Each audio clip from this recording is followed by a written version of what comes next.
Alright, so now we're gonna show off the comic pack. It looks like it's a reprint, even though they don't have the little sticker there telling you that it's an exclusive or a reprint.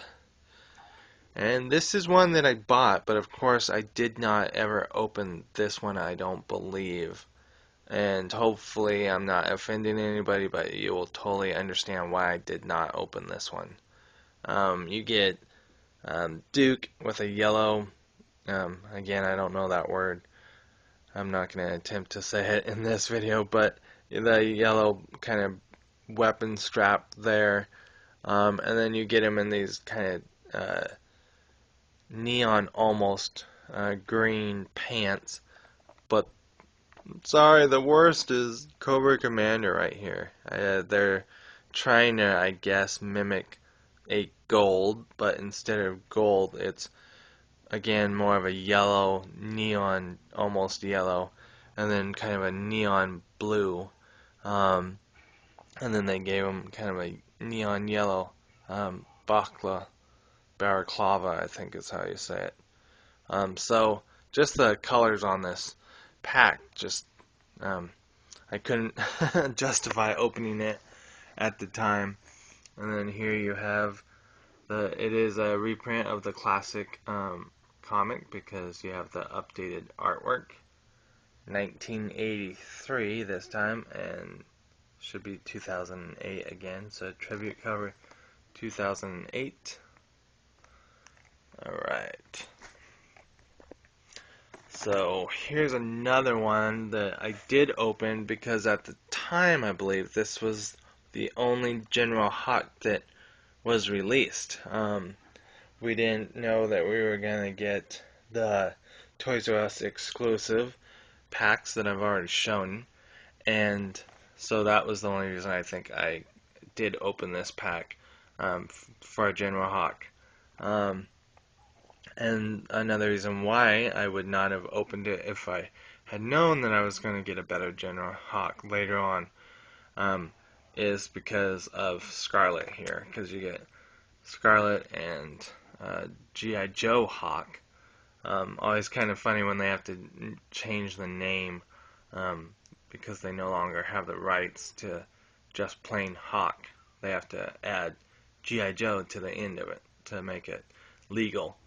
But anyway, yeah, she's just not looking too great. So if it had known that I was going to have a better Hawk later down in the while they produced the line, probably never would have opened this one, but I did. And here's the back.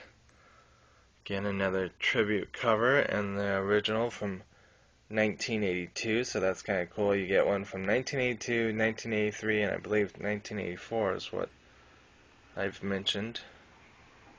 And then there. And I believe this is, yeah, this is the first issue that came out for G.I. Joe, so that's kind of cool and makes sense why it's 1982.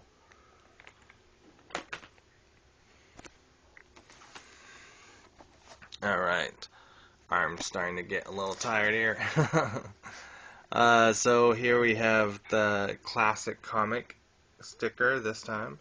You get Captain Ace and Wild Weasel, and I believe this again was the only way that originally that you could get Wild Weasel, because this came out before you got the Rattler Target exclusive. So I definitely did open this pack because Wild Weasel looks awesome. Ace looks awesome. And then of course to read the comic, which is original artwork 1991, so they kind of went all around, you know. And then there's the tribute.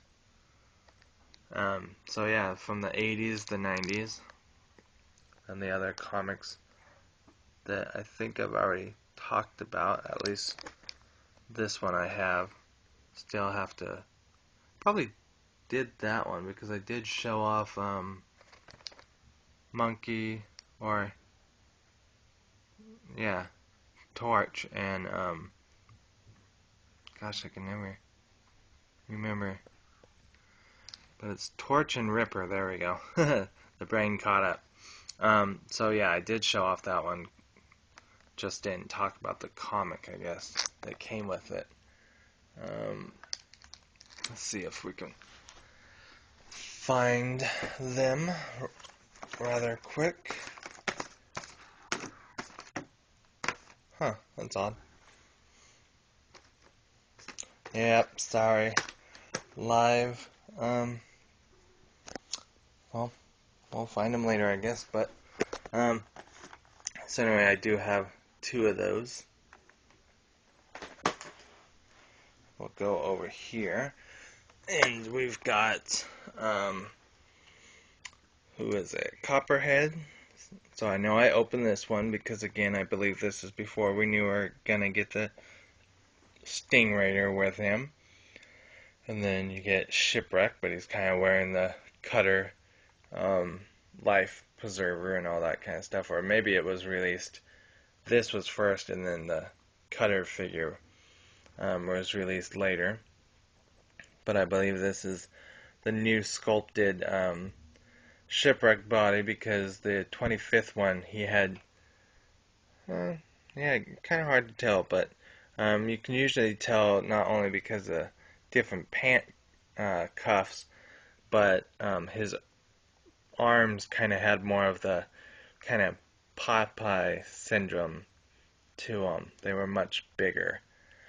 And you get the exclusive comic inside. Usually when it says exclusive comic, I think that's when you kind of know that it's a reprint, or I'm sorry, not a reprint, before you turn it around.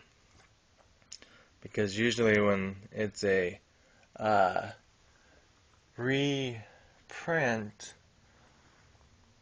they call it a classic comic inside, and when it's not a reprint, they call it exclusive comic inside.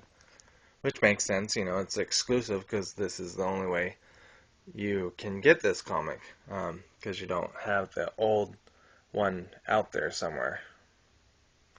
And then more of the comic packs that are out there, or at least on eBay or somewhere. Then we have an exclusive Larry Hanuma comic inside, so I guess that's another thing that's kind of different. I am going to presume that, did I just make up a word? I think assume is what I'm trying to say.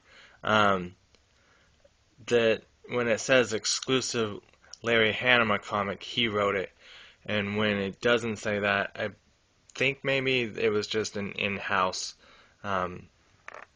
writer, because I think that was the case. If I remember correctly, I believe it was a female artist or writer that did some of them. I seem to remember reading that.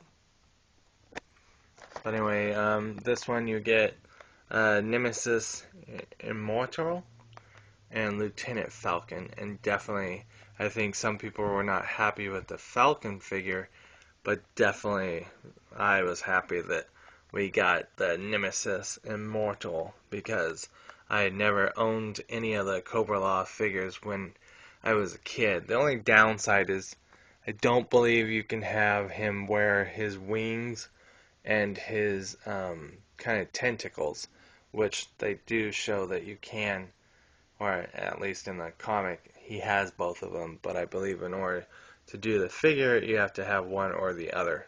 Somebody may have figured out, and maybe if you have this figure, you've already figured out how you can put both on, but I've never figured that out or attempted it, so with any success. But anyway, there's the comic, and then there's the description, and we will see you on the next video. Alright, bye.